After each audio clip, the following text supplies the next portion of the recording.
Terima kasih masih di Sapa Indonesia Pagi bersama saya Mario Sarong dan sejumlah narasumber saya ada pakar hukum pidana Universitas Jenderal Sudirman Prof. Hipnu Nugroho, kuasa hukum terlapor pihak Roy Suryo yakni Ahmad Kozinudin dan juga kuasa hukum Presiden ke-7 Republik Indonesia Joko Widodo Rifai Kusumanegara. Saya ke Bang Rifai. Bang Rifai, bagaimana Anda melihat tuntutan bahwa jika persidangan nanti sudah seharusnya ijazah asli itu ditunjukkan ke publik ataupun di persidangan? Menurut Anda seperti apa? Pertama, sesuai apa yang pernah disampaikan oleh Pak Jokowi, ya bahkan di depan media secara langsung bahwa tentunya manakala diminta dalam proses penegakan hukum, beliau akan menyerahkan, tidak hanya menunjukkan loh, menyerahkan ya kepada penegak hukum, baik ya, apakah diminta oleh polisi ataupun oleh hakim dalam persidangan. Dan itu sudah dibuktikan ya, pada saat pertama kami membuat LP di Polda pun kami diminta menunjukkan, kami tunjukkan. Lalu pada saat diperiksa sebagai terlapor di Barreskrim juga tidak hanya menunjukkan, kami menyerahkan, disimpan hampir 3 minggu lalu dilakukan lapor ya. Jadi pada intinya kita tentunya kooperatif dan siap terbuka. Bahkan juga pernah di kediaman beliau kan dengan beberapa media, wartawan media mainstream beliau berikan juga, beliau tunjukkan. Nah cuma memang intinya adalah ya beliau juga tidak mau seenaknya orang ngomong tunjukkan lalu tunjukkan gitu. Memang siapa gitu kan. Orang juga harus tahu diri gitu loh, dalam kepentingan apa, Anda siapa kan begitu. Tolong juga dilihat hubungan hukumnya kan begitu. Apalagi ada 2 undang-undang juga yang melindungi kami untuk tidak ada kewajiban hukum kami untuk sekedar menunjukkan siapapun diminta orang ya. Termasuk nanti dalam persidangan ya, manakala perkara Polda melaju, kalau tidak salah saya dapat info juga akan dilakukan lapor ulang ya. Dan tentunya kami akan serahkan dan manakala nanti disita untuk ditunjukkan di sidang tidak ada masalah. Ya kami akan kooperatif ya. Lalu kedua tadi saya berkomentar sedikit nih dari kuasa hukum TPAI terkait bahwa kriminalisasi. Menurut saya iya gitu ya, kalau Pak Jokowi dilaporkan itu bukan kriminalisasi.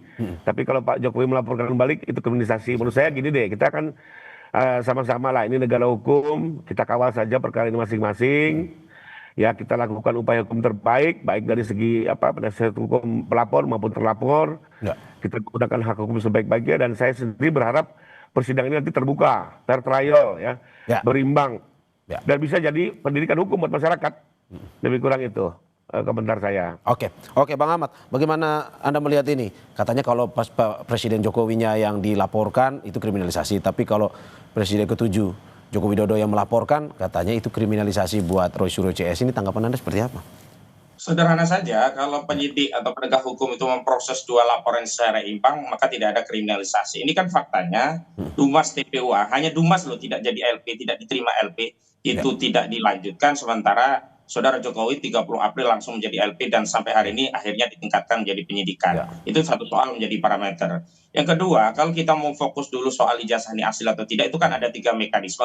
Melalui PT-UN, melalui perdata, dan melalui pidana. Melalui PT-UN tidak mungkin karena besikingnya sudah lewat 90 hari. Melalui perdata selalu saja ya di NU, dan kemarin di Surakarta akhirnya di NU, sehingga tidak bisa masuk untuk melihat ijazah. Karena apa? Dihentikan, belum sampai pokok perkaranya. Dan kalau melalui pidana yang paling fair itu dengan pasal 263 KUHP.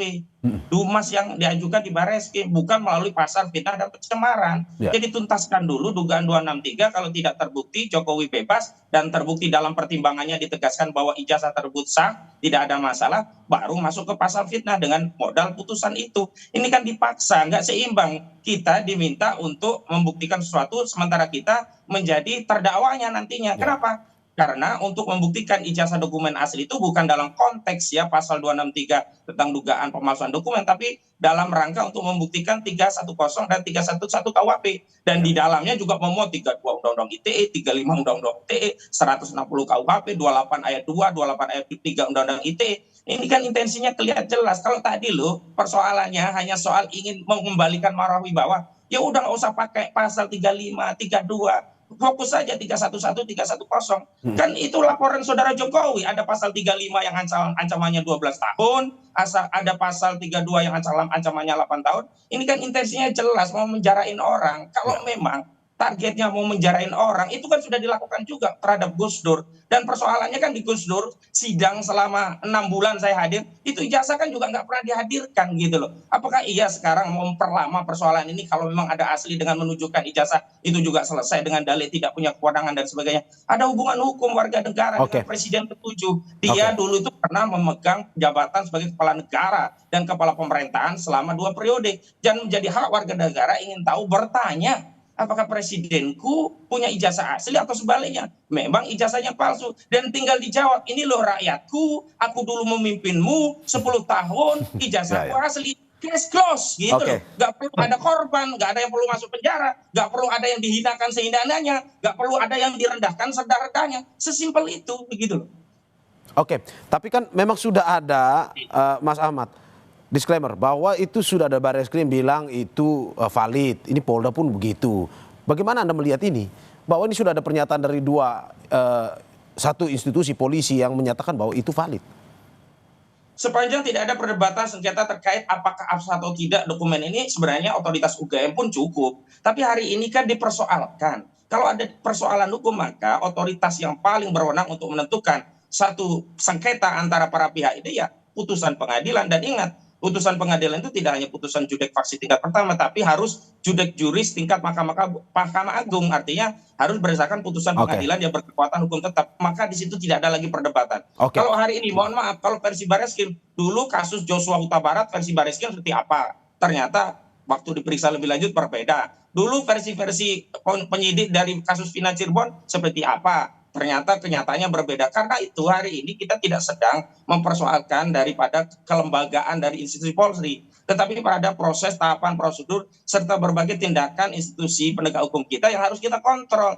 Dan saya sekali lagi mau konfirmasi, memang Saudara Joko Widodo bukan lagi presiden hari ini. Tetapi naiknya kasus ini menjadi LP langsung diterima di 30 April, sementara Dumas nggak pernah naik-naik. Lalu hari ini naik menjadi penyidikan, itu menjadi bukti bahwa Saudara Joko Widodo meskipun sudah purna tugas, tapi kekuasaannya masih melingkupi seluruh aparat. Karena itu saya tidak percaya kasus ini sebelum Kapolrinya diganti. Karena apa? Kapolrinya itu dulu yang melantik adalah Saudara Joko Widodo. Secara bahasa Jawa saja pasti ewo-ewo. Apalagi kalau sudah banyak hal-hal yang diberikan oleh Saudara Joko Widodo kepada Listio Sigit Prabowo. Karena itu, kalau ingin kepercayaan publik terhadap masalah ini bisa kredibel gitu ya, harusnya transparan. Nah, ini Polda mengulangi yang di Barreskrim ya, gelar perkara gak ngajak para pihak saja dipersoalkan dengan gelar perkara khusus. Hari ini gelar perkara sepihak, kamu nggak pernah dilibatkan. Dan laporan awal Saudara Jokowi, ini buktinya cuma apa? Fotokopi.